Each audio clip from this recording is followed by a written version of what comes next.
Good evening, everyone. Welcome to NTD Tonight. I'm David Lam, sitting in for David Zhang.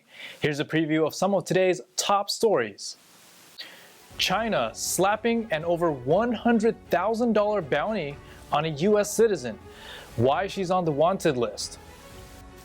A verdict reached in Rudy Giuliani's defamation case today. A jury has ordered him to pay roughly $148 million.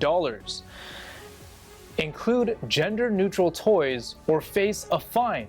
That's what will soon happen to retail stores in California as a new state law takes effect in January. A 23-year-old U.S. citizen now on the Chinese Communist Party's wanted list. Hong Kong authorities slapped an over $100,000 bounty on the head of Joey Siu plus 4 other activists.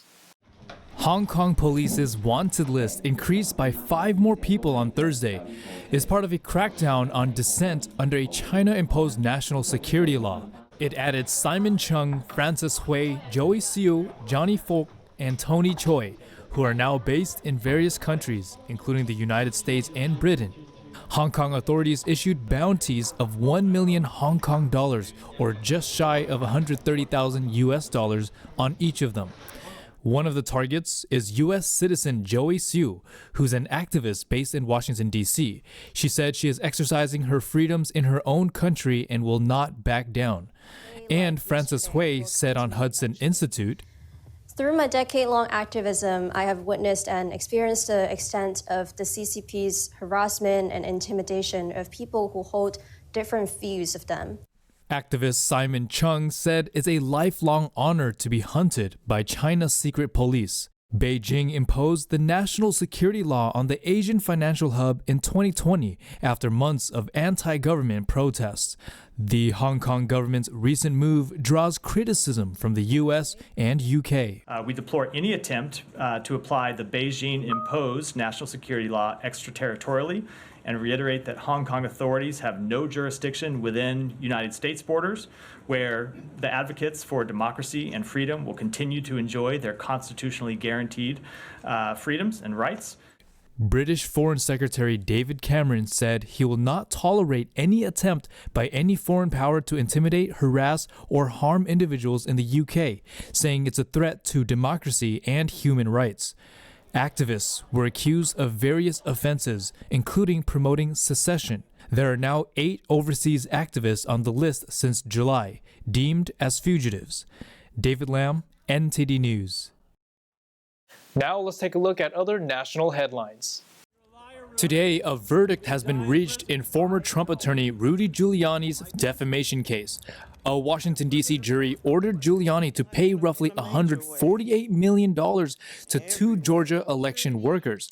The election workers, Freeman and Moss, sued Giuliani for defamation and had sought $24 million apiece in damages from him.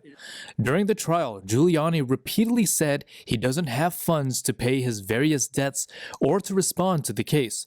His attorney, Joseph Sibley, claimed the amount is, quote, the civil equivalent of the death penalty. It's currently unclear if Giuliani would be able to declare bankruptcy to shield himself from some of the monetary damages in this lawsuit. The case stems from Giuliani's claim that 2 election workers in Georgia helped rig the 2020 election against Trump. And Israeli military officials said earlier today troops mistakenly killed 3 Israeli hostages during its ground operation in the Gaza Strip.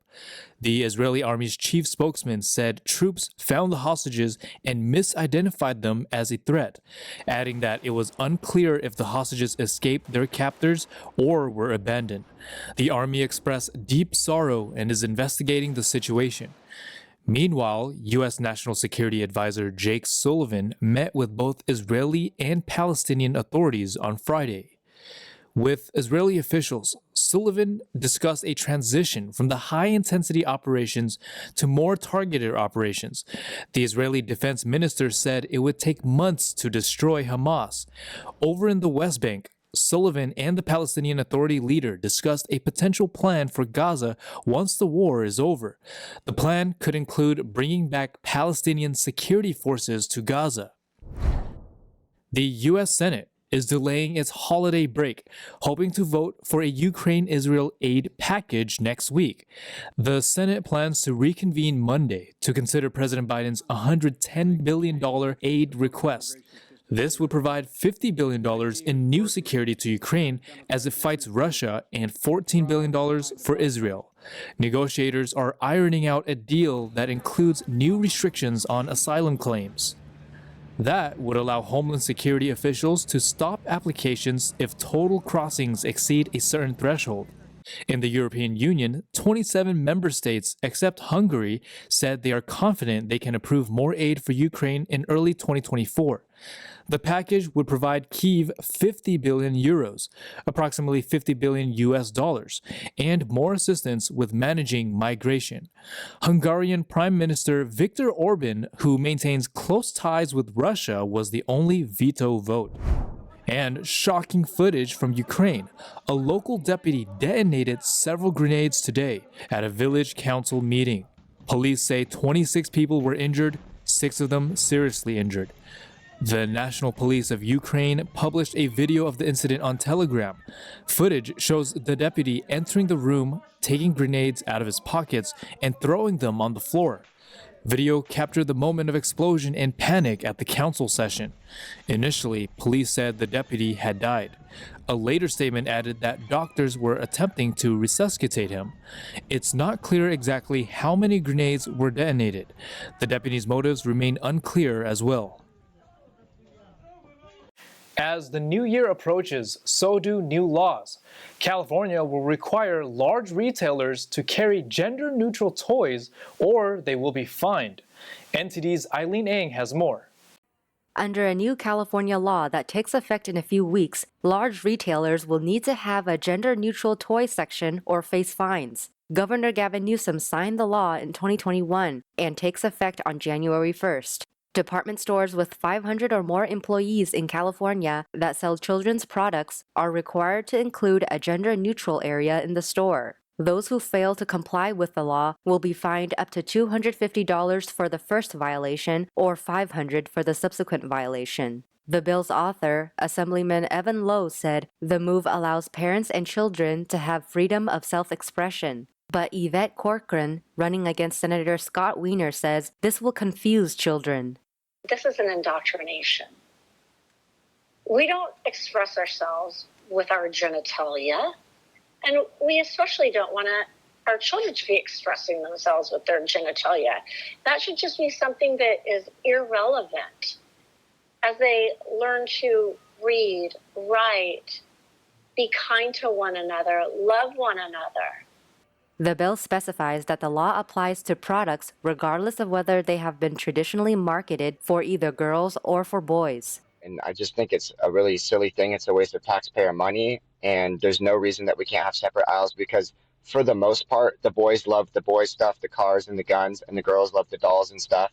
And I know there's exceptions to that, and that's totally okay. And they can play with whatever toys they want. But to try to make it all gender neutral and combine it is just silly. Opponents also argue that it would interfere with the free market economy and would be government overreach. But the Consumer Federation of California believes that such a change could potentially help reduce price disparities between products marketed toward boys and girls. Parents need to stop being afraid. They need to stop going along to get along, and they need to be parents and protect their children. Because if they don't, who will? And that child has very little chance in life. California has become the first state in the nation to adopt a bill of this kind after similar legislation failed in 2019 and 2020. A volcano on Hawaii's Big Island is sacred to spiritual practitioners and treasured by astronomers. Although they did not get along at first, a recent law gives both scientists and spiritual practitioners a say in the future of the mountain. Mauna Kea is a 14,000-foot shield volcano on Hawaii's Big Island. The mountain, especially its summit, is sacred to Hawaiians as it contains ceremonial platforms, ancestral burial sites, and an alpine lake believed to possess healing powers. Mauna Kea was the God's way of helping us, mankind, learn the ways of the heaven. But over the last 50 years, the summit has been used by astronomers to study the skies. Today, there are a dozen telescope observatories built on the summit. All of the telescopes that are functional on Mauna Kea right now are doing world-class science.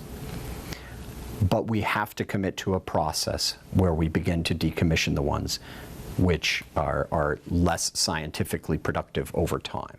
Under the Land Use Commission, they designated and zoned the summit as a science reserve. Ironically, that's the most sacred space. That's Kukaha'ula, that's where Poliahu lives. Both activists and scientists believe the mountain holds answers to the mysteries of the universe, but do not agree on how it should be used. In 2019, Native Hawaiians staged a year-long protest over the establishment of an additional telescope called the 30-meter telescope. They were hoping to stop further construction on the summit. We had spent years in court. We went to the Supreme Court trying to protect the land because Mauna Kea, regardless of its religious significance, is a conservation area. Pisciata says their goal was not to stop astronomers, but to stop bulldozers. In response, a new authority with Native Hawaiians in key positions was established in 2022 for the stewardship and care of Mauna Kea. This has started a new era of dialogue and understanding. Native Hawaiian cultural and spiritual practitioners rarely go up the mountain. When they do, it is for ceremonial purposes during the solstice and equinox. We'll take a short break now, everybody, but here's a look at what we have for you when we come right back. The LA Dodgers officially welcome new pitcher Shohei Ohtani. More on what the MVP and fans have to say. A controversial rule in the world of sports. We'll take a closer look at the debate and changing rules for end zone fumbles and touchbacks. Roses and wet noses. That's the theme of a doggy parade leading up to Southern California's iconic New Year Rose Parade. Those stories and more coming up on NTD Tonight.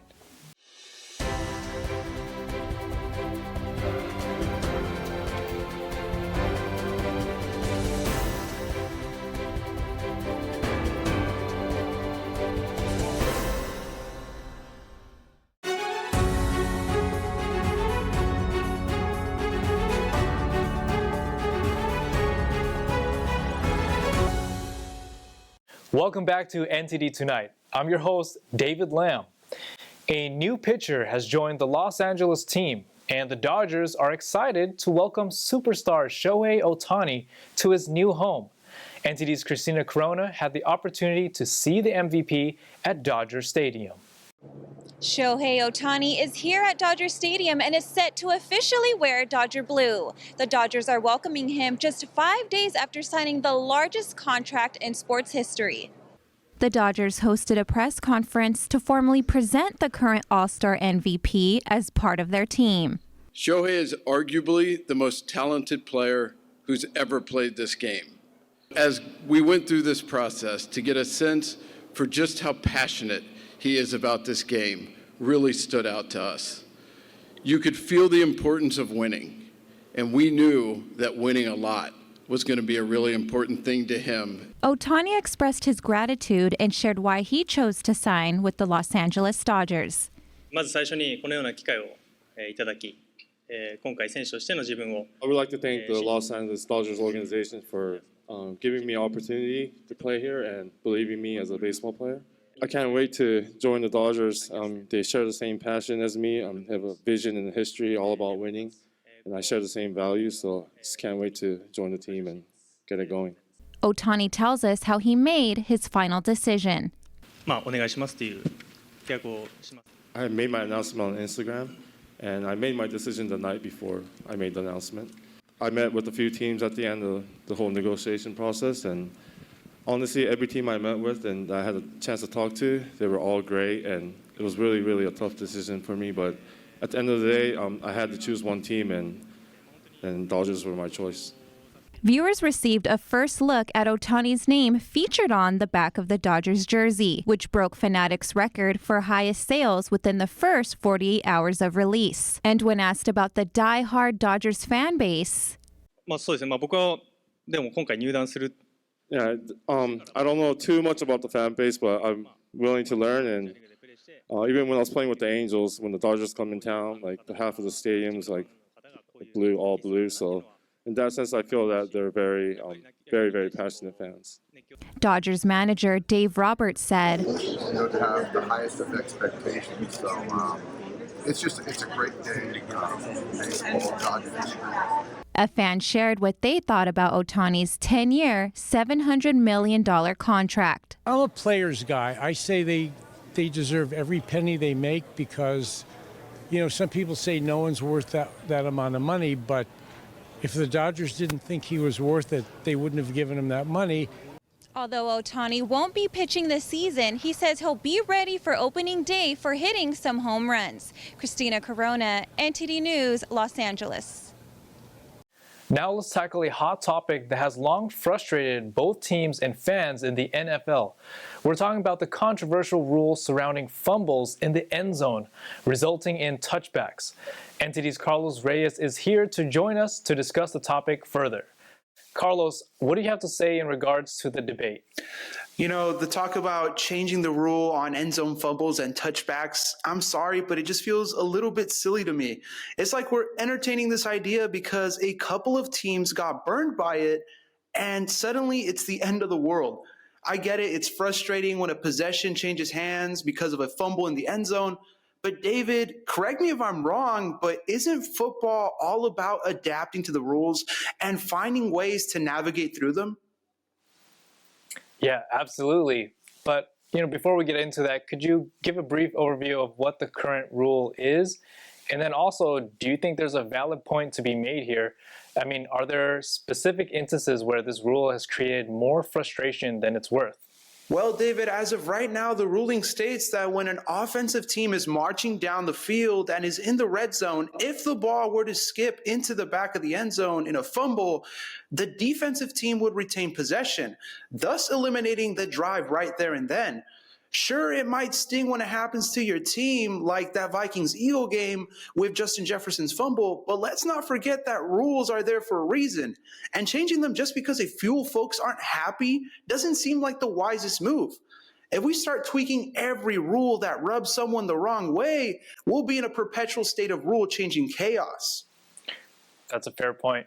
So what about the middle ground here? Are there aspects of the rule that could be adjusted without completely overhauling it? Well, David, let's talk about the bigger picture here.